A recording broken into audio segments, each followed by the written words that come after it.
কেন মুসলমানরা কাবা তাওয়াফ করে, এর আধ্যাত্মিক ও বৈজ্ঞানিক রহস্য কি? আসসালামু আলাইকুম ওয়া রাহমাতুল্লাহ। প্রিয় দর্শক, কাবা ঘর হলো পৃথিবীতে অবস্থিত এমন এক ঘর যাকে ঘিরে হজ অথবা উমরা যে কোনো সময় তাওয়াফ করা হয়। এই ঘর নির্মাণের পর থেকে আজ পর্যন্ত কখনো এর তাওয়াফ থামেনি। পৃথিবীর প্রতিটি মুসলমান জীবনে একবার হলেও এই ঘর তাওয়াফ করার ইচ্ছা পোষণ করে। কিন্তু প্রশ্ন হলো, আল্লাহ তাআলা এখানে তাওয়াফ করতে কেন বলেছেন? এর পেছনে কি রহস্য লুকিয়ে আছে? এর সাথে কি শুধুই ইবাদতের সম্পর্ক রয়েছে, নাকি রয়েছে গ্রহ, নক্ষত্র, গ্যালাক্সি, ছায়াপথ তথা ইউনিভার্স ও মহাবিশ্বের কোনো নিগূঢ় সামঞ্জস্য? আজকে আমরা এই নিয়ে কোরআন, সুন্নাহ ও অ্যাস্ট্রোফিজিক্সের আলোকে তাওয়াফের বাহ্যিক কারণ এবং মহাজাগতিক কারণ নিয়ে বিস্তারিত আলোচনা করব ইনশাআল্লাহ। তাওয়াফের পরিচয়। সুপ্রিয় দর্শক, তাওয়াফ মানে প্রদক্ষিণ বা চক্কর দেওয়া। কাবা শরীফ 7 বার প্রদক্ষিণ বা চক্কর দেওয়াকে এক তাওয়াফ হিসেবে সাব্যস্ত করেছে ইসলাম। তাওয়াফ হলো কাউন্টার ক্লকওয়াইজ ডিরেকশন বা ঘড়ির বিপরীতমুখী কাবা ঘরের চারপাশে 7 বার প্রদক্ষিণ করা। কাবা চারিদিকে একত্রে ঘুরে মুসলমানেরা এক আল্লাহর একাত্মতা প্রকাশ করার জ্বলন্ত উদাহরণ। সপ্ত আসমানের উপর বাইতুল মামুর নামক একটা মসজিদ রয়েছে, যেখানে ফেরেশতারা নিয়মিত তাওয়াফ করে।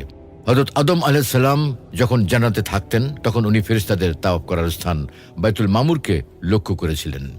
দুনিয়াতে আসার পর আদম আলাইহিস সালামের ইচ্ছা হয় এই পৃথিবীর মাটিতেও এরকম একটা বাইতুল মামুর থাকবে, যেখানে তার সন্তানরা নিয়মিত তাওয়াফ করবে। মেরাজ রজনীতে রাসূলুল্লাহ সাল্লাল্লাহু আলাইহি সাল্লামও বাইতুল মামুরকে দেখেছিলেন, যেমন হাদিস রয়েছে। এরপর আমাকে বাইতুল মামুরে উঠানো হলো। বললাম, হে জিব্রাইল, এ কি? তিনি বললেন, এ হচ্ছে বাইতুল মামুর। প্রত্যেক দিন এতে 70,000 ফেরেশতা তাওয়াফের জন্য প্রবেশ করে। তারা একবার তাওয়াফ সেরে বের হলে কখনো আর ফের তাওয়াফের সুযোগ হয় না তাদের। আর কাবা ঘর হলো বাইতুল মামুরের ঠিক সোজাসুজি নিচে। কিন্তু দুনিয়ার জীবনে যেহেতু আমরা আল্লাহর আরশকে সামনে পাবো না ও আল্লাহর আরশের সামনে সিজদা দিতে পারবো না, তাই আমরা মুসলমানরা এই কাবা ঘরের চতুর্পাশে একসাথে তাওয়াফ করি। কারণ কাবা ঘর হচ্ছে দুনিয়ায় বাইতুল মামুরের প্রতিনিধি। ফেরেশতাদের মূল ইবাদতের ক্ষেত্র যেমন বাইতুল মামুর, ঠিক তেমনি আমাদের জন্য কাবা ঘর। ফেরেশতারা যেমন আল্লাহর আরশ ও বাইতুল মামুরকে কেন্দ্র করে তাওয়াফ করে, ঠিক তেমনি আমরাও কাবা ঘরকে কেন্দ্র করে তাওয়াফ করি। কাবা ঘর হচ্ছে আল্লাহর আরশের একদম নিচে।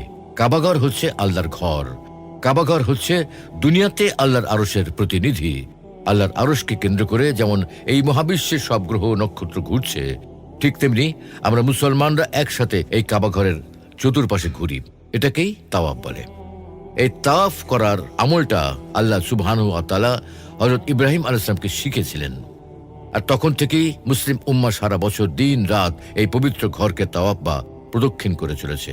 কেননা এর পেছনে কিছু বাহ্যিক এবং মহাজাগতিক সম্পর্ক রয়েছে। বাহ্যিক সম্পর্কগুলোর মধ্যে উল্লেখযোগ্য হল, সর্বপ্রথম নির্মিত আল্লাহর ঘর। কাবা ঘর হল পৃথিবীতে নির্মিত আল্লাহ তাআলার সর্বপ্রথম ঘর, যাকে কেন্দ্র করে ইবাদত করার জন্য স্বয়ং আল্লাহ তাআলা মানুষকে নির্দেশ দিয়েছেন। যেমন ইরশাদ হচ্ছে, ইন্না আউওয়ালা বাইতিন উযিআ লিন-নাসি লাল্লাযী বিবাক্কাতা মুবারাকান ওয়া হুদাল লিল-আলামিন। নিঃসন্দেহে মানুষের ইবাদতের জন্য সর্বপ্রথম যে ঘর তৈরি করা হয়েছে সেটা হচ্ছে মক্কায় অবস্থিত এই ঘর। আর এটা সারা বিশ্বের মানুষের জন্য হেদায়েত ও বরকতময়। 2 হলো পৃথিবীর নাভিস্থলে অবস্থান। পৃথিবীর নাভিস্থলে অবস্থিত লাটিমের মতো ঘূর্ণায়মান হচ্ছে পবিত্র কাবা শরীফ। এটি তার একাত্মবাদের প্রতীক। এই কারণেই আল্লাহ তাআলা বান্দাকে নির্দেশ দিচ্ছেন, ثم ليقضوا تفثهم وليوفوا نذورهم وليطوفوا بالبيت العتيق। অতঃপর তারা যেন পরিষ্কার পরিচ্ছন্ন হয়, তাদের মানসসমূহ পূরণ করে এবং এই সুসংরক্ষিত ঘরের তাওয়াফ করে। এই আয়াতে আল্লাহর ইবাদতের জন্য তৈরি করা সবচেয়ে পুরাতন ঘর তথা প্রথম ঘর কাবা শরীফকে বোঝানো হয়েছে। কেননা ইবাদতের জন্য নির্মিত পৃথিবীর সর্বপ্রথম ঘরই এটি। আর 3 হলো দেহ, ঘড়ি ও সৌরজগতের সাথে সম্পর্ক। মানুষের কলব, যাকে হৃৎপিণ্ড বলা হয়, এটির অবস্থান বুকের বাম পাশে থাকে।